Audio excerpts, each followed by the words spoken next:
шаңырақ.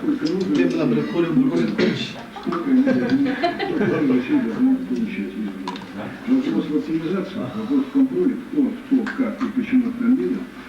Кешкин ескіргенде конфет сұрайтын болды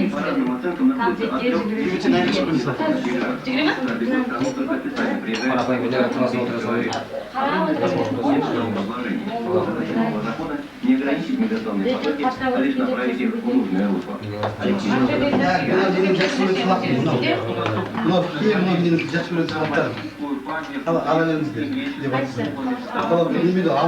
Были приглашены министры иностранных дел двух стран, когда главы внешнеполитических ведомств вышли к кромке поля, на них пришлось срочно покинуть стадион. За инцидентом внимательно наблюдали представители европейских футбольных властей. А это снижает шансы Турции на совместную организацию чемпионата Европы по футболу в 2008 году. Несколько сотен лет